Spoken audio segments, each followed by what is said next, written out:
Buenos días, buenos días ahí en Perú, buenas tardes ya en España. Hablo desde Santiago de Compostela.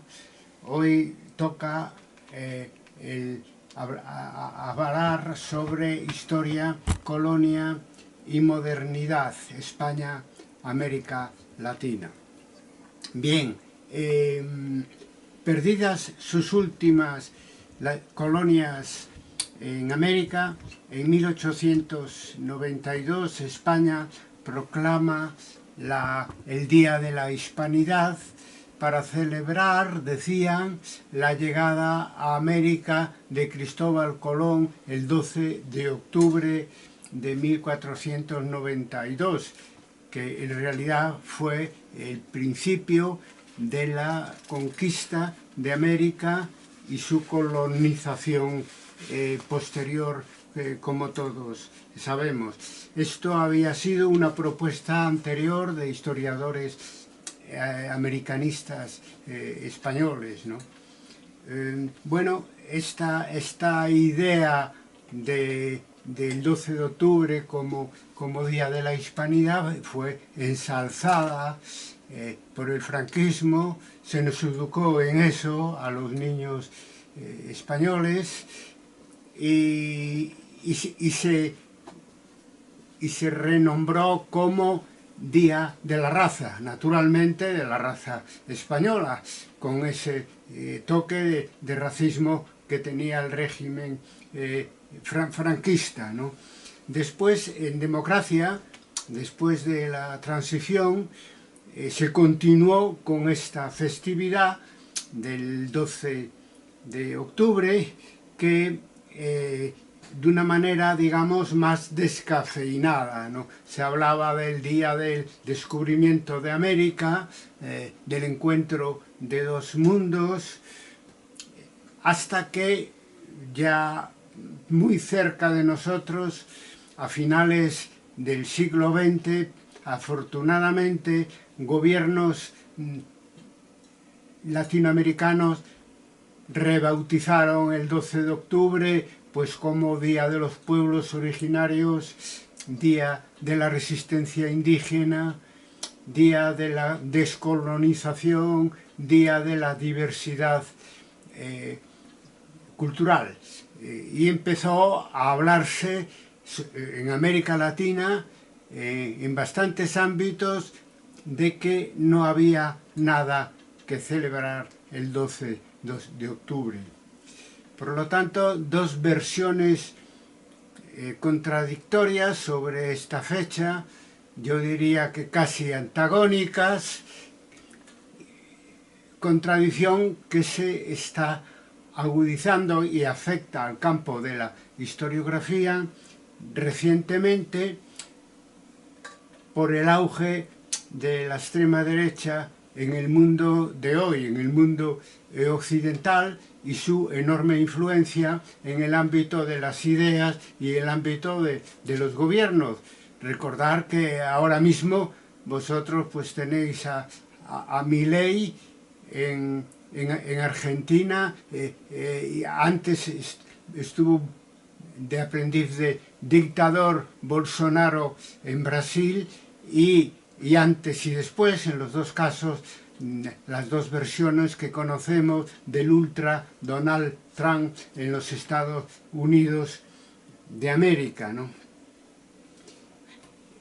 Por lo tanto, no debe extrañarnos que cada vez más aquí y ahí haya historiadores, la mayor parte de ellos son no historiadores, más bien escritores, que intentan blanquear, incluso negar lo que fue la conquista y la colonización de América por parte del Imperio Español. Conquista y colonización y sus efectos nocivos para las culturas prehispánicas que están sobradamente probados en la investigación académica, pero lo que ahora manda en la política, en los medios, en internet, como todos sabemos, pues es las falsas noticias, el news fake, ¿no? Y entonces, ¿qué pasa? Por ejemplo, el mes pasado, el ministro español de Asuntos Exteriores, Álvarez, reconoció, tenía que haberse hecho antes, la injusticia que supuso la colonización de América y los daños causados. Y el principal líder del partido de la oposición, Núñez Feijóo, llegó a decir que nosotros, dicen este derechista, estamos orgullosos de nuestra historia. No podemos estar orgullosos, como se dice, de la colonización, ni tampoco de la Inquisición, ni tampoco del franquismo.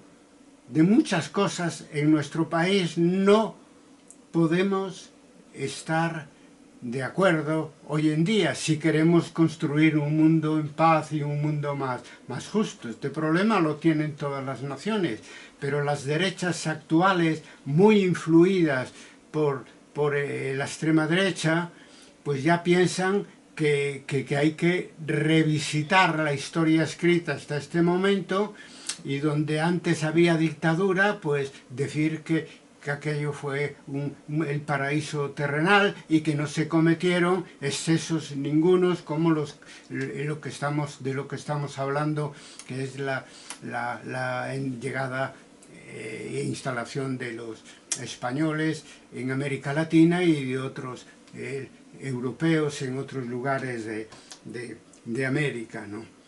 Por lo tanto, aquí ahora tenemos esta novedad de que esta posición ultra está siendo defendida por gobiernos importantes en el mundo occidental. Y los historiadores tenemos ante eso un compromiso, que es el compromiso con la verdad histórica. ¿Qué ha pasado en la última década? Bueno, que antes teníamos la globalización económica, y ahora hemos transitado hacia un proceso de desglobalización que es causa y efecto de estos nacionalismos extremos que estamos viviendo, de gran Estado, imperios regionales o guerras de ocupación.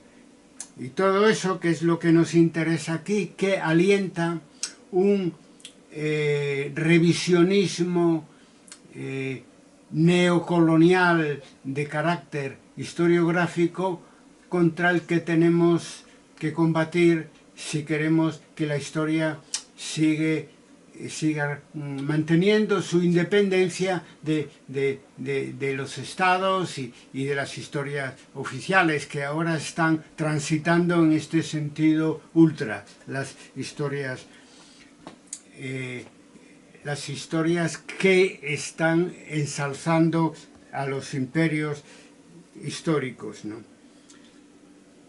El giro ultraconservador que estamos sufriendo está produciendo otro efecto, y es que el posmodernismo, que tuvo cierta influencia en Estados Unidos y en lugares de América Latina, no tanto en Europa, pues ahora se demuestra más claro que nunca que no supone una alternativa para el mundo de hoy, polarizado de esta manera entre democracia y dictadura, justicia e injusticia.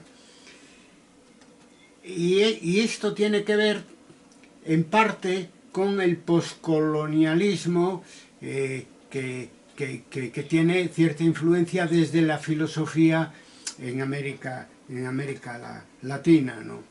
Esto también ahora está en decadencia porque, por ejemplo, cosas que ha dicho por influencia posmoderna el poscolonialismo filosófico latinoamericano hoy son insostenibles. Por ejemplo, negar la modernidad, decir que la modernidad y la colonialidad son la misma cosa, y reducir la modernidad al estado colonial, ¿no? Lo cual es, pues eso, desconocer lo que ha sido de la historia y además practicar una historia que nosotros rechazamos. La historia no se puede reducir a lo político institucional. Debajo hay una sociedad que hace historia y debajo revueltas y revoluciones inciden también en esa historia. Por lo tanto, tenemos que verlo desde los puntos de vista a que hago referencia: sociedad político e institucional por un lado, sociedad y revueltas por otro lado, y ver un poco dónde está la modernidad. Evidentemente, frente a un Estado colonial, la modernidad está en la sociedad civil, aquí y allí.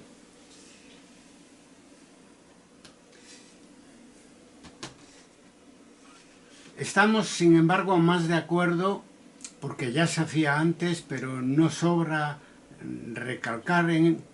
recalcarlo hoy, en lo que se llama no poscolonial, sino decolonial. Es decir, volver a visitar la historia de América Latina desde un punto de vista no colonizador, porque los pueblos y las naciones latinoamericanas y en todo el mundo tenemos derecho a tener nuestra propia historia, es decir, a escribir nuestra propia historia desde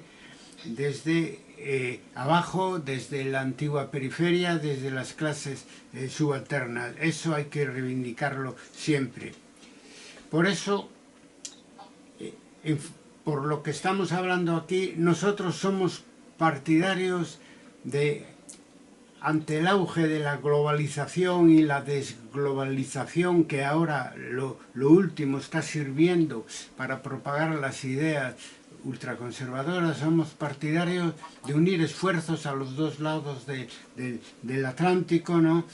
Y hacer una historia transversal, dialéctica, comparada, dialogada, que analice semejanzas, diferencias y convergencias en nuestras respectivas historias, ver un poco las coincidencias, sobre todo en el ámbito de la sociedad y de la rebeldía, y claro, y cuestionar las diferencias que han venido sobre todo a partir de estos estados modernos, absolutos, que hemos sufrido, pero hay que aclararlo, no sufrido solamente en América Latina, que los hemos sufrido los españoles también en las diferentes épocas históricas.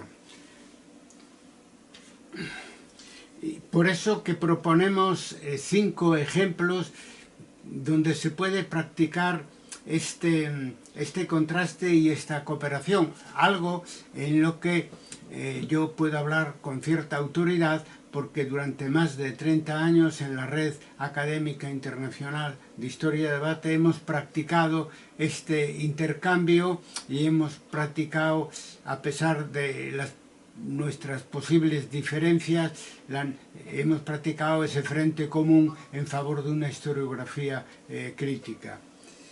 Y para ver las posibilidades que tiene una historia que sirva a la verdad, pero que al mismo tiempo, en este caso, sea transatlántica, etcétera, vamos a proponer 5 ejemplos que, en mi opinión, son significativos de lo que venimos hablando aquí. Tenemos unas historias diferentes, pero con elementos comunes que debemos desarrollar desde el punto de vista de una historiografía crítica. Por ejemplo, culturas prehispánicas y culturas prerromanas, en diferentes épocas históricas. Culturas prehispánicas, digamos, prehispánicas que han sido, en fin, invadidas y anuladas en buena medida por la colonización de España y de otros países europeos. Eso, pues en el siglo, finales del siglo, en el siglo XVI. Y por otro lado, nosotros hemos vivido siglos atrás una experiencia parecida, ¿no? Y es la invasión de la península ibérica y el fin de las culturas indígenas anteriores. Claro, la diferencia notable en el caso de la colonización americana, es que allí se destruyeron civilizaciones importantes, ¿no? Como ese Inca, son los incas, los aztecas, los mayas, y sin embargo, siglos antes, en la ocupación de la península ibérica por el Imperio de Roma, pues se acabó con las culturas indígenas de tipo tribal que todavía en aquel momento estábamos en esa fase, y nunca después se pudieron desarrollar más porque, claro, el marco del imperio fue el que definió, digamos, el futuro de lo que luego se llamaría España, ¿no? Otro paralelismo, ya en el siglo XVI, podemos confirmar entre las resistencias indígenas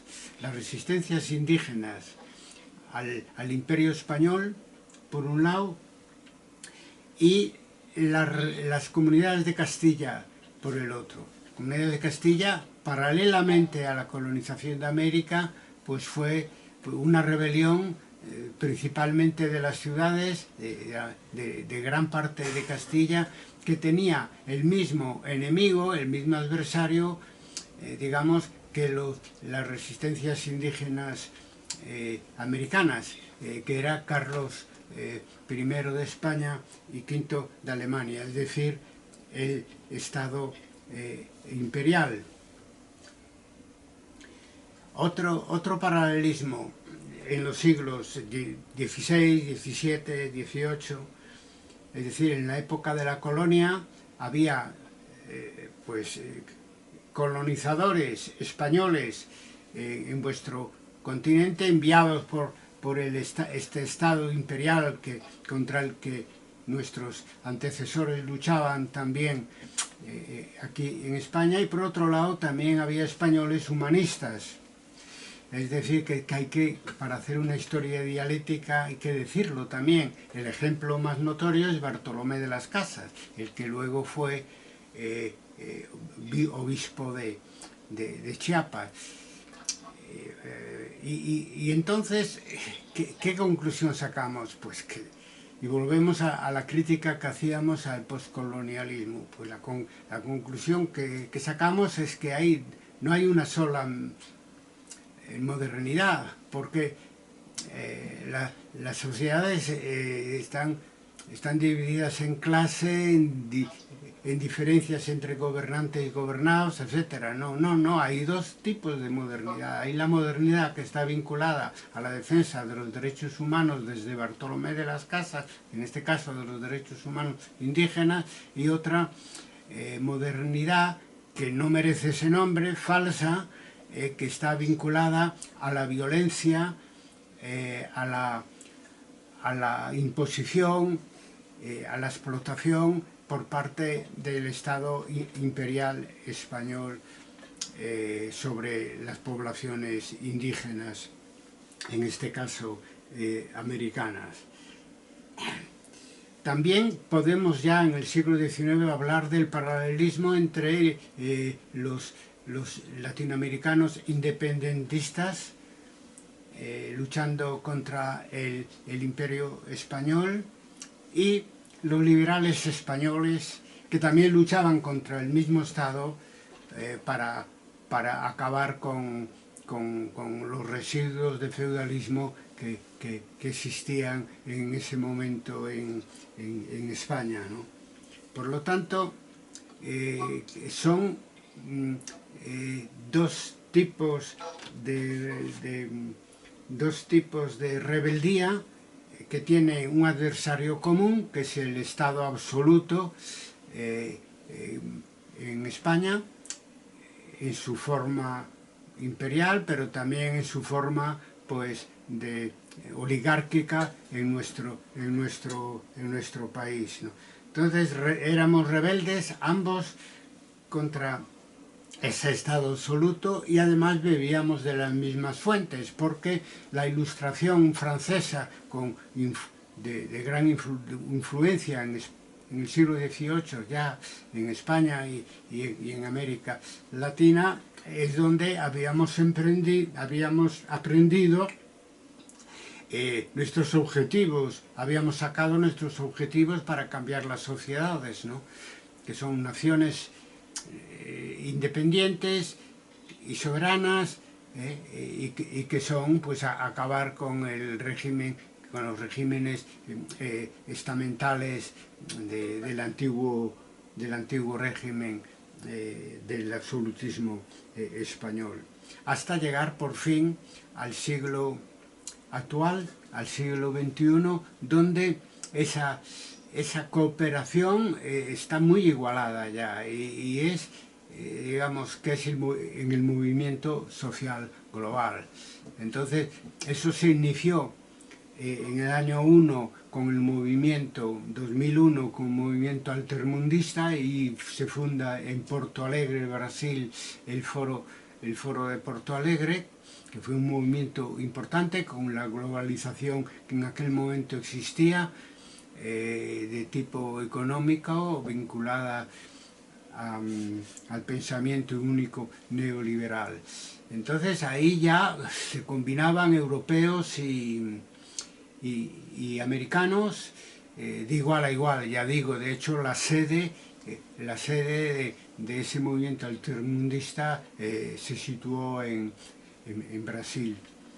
Luego, en 2010, ese movimiento social global que ha ido cambiando, es una característica del siglo XXI, ha ido cambiando sus objetivos y de fisonomía en las 2 décadas que han transcurrido ya del siglo XXI, pues decía que en el 2011 es el movimiento de los indignados, que se inicia en el norte de África. En España tiene por el 15M una importancia extraordinaria, porque cambió la política española e hizo posible lo que hoy tenemos, ¿no? Que es casi el único gobierno de coalición progresista exitoso que tenemos en Europa, ¿no? Pues eso ha tenido su origen lejano en el año 2011, en el movimiento de los indignados, que después, en esa década, que es la década anterior a la que estamos,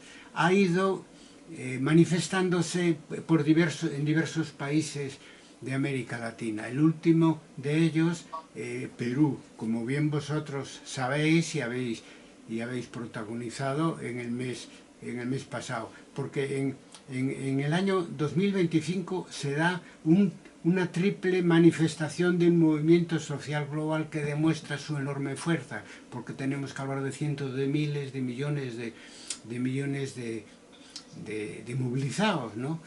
En el mundo occidental, y ya últimamente también en el mundo oriental. Me refiero primero a la generación Z, que son, voy a hablar de tres movilizaciones que son del mes anterior al que estamos, del mes de octubre. Primero, la generación Z, vuestra generación Z, que se ha manifestado aquí de una manera clamorosa, pero también va camino de hacerlo en otros países. Por ejemplo, es la generación que le ha dado el triunfo a Mamdani como alcalde de Nueva York, Mamdani musulmán y socialista, ¿no? Y como punta de lanza contra la degeneración de la democracia estadounidense de la mano de Donald Trump. Entonces, no solo grandes movilizaciones como la que habéis celebrado hace unas semanas vosotros, sino también grandes movilizaciones no en la calle, sino electorales, que son, en definitiva, las que marcan las que permiten triunfar, ¿no? Con los cambios en los congresos de diputados y en los gobiernos, ¿no? Y es el camino que tenemos que seguir: doble movilizaciones y voto a opciones democráticas, regeneradoras, progresistas, para frenar a esta extrema derecha rampante que sorpresivamente estamos padeciendo en el siglo XXI. Otro movimiento muy importante que se acaba de manifestar en el mes pasado es el No King, es decir, 7 millones de personas se movilizaron en los Estados Unidos contra el aprendiz y peligroso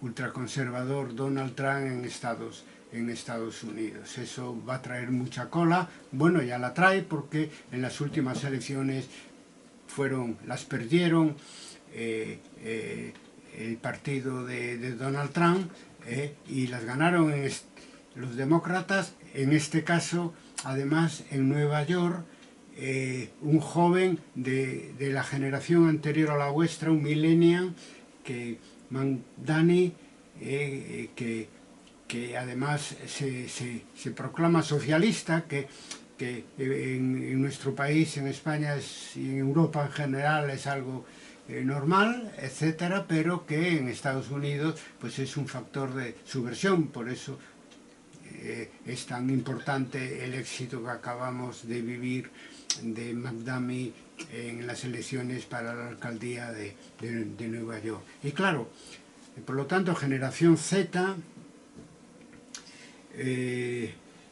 no kings, no reyes, queremos democracia. Y en tercer lugar, Gaza, la solidaridad con Gaza.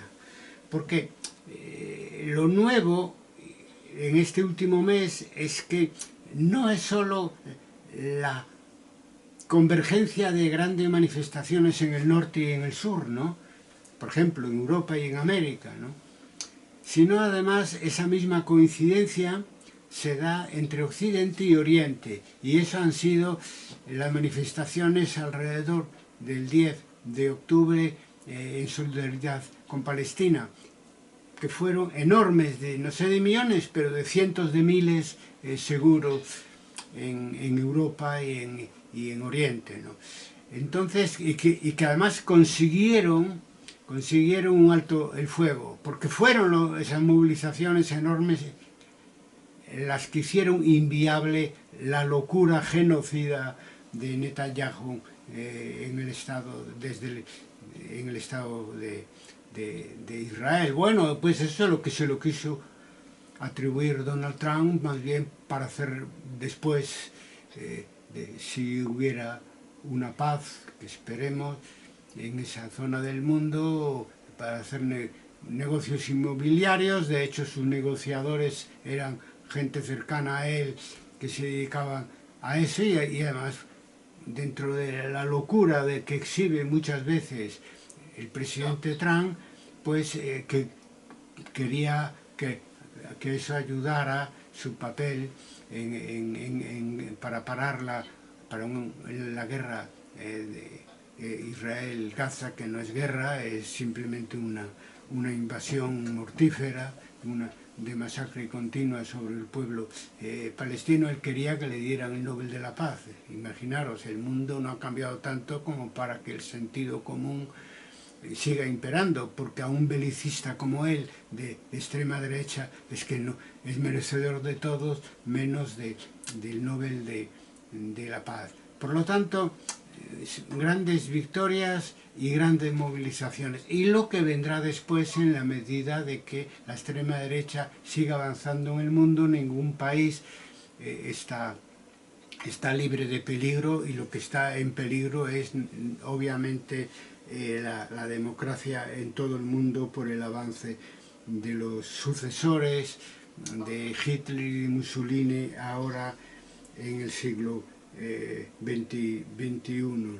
En fin, termino. La historia, amigos, colegas, la escriben los pueblos, siempre ha sido así, aunque a veces eso los medios no lo reflejan. Los historiadores tenemos que hacer una historia global y hacer ver el papel de todos los ámbitos de la sociedad en la historia que estamos viviendo. La historia la escriben en definitiva los pueblos. Otra historia global es posible. Estamos por una modernidad global, transmodernidad, sugería Dussel llamarle a eso. Yo prefiero llamarle simplemente modernidad de la buena, pero global, que luche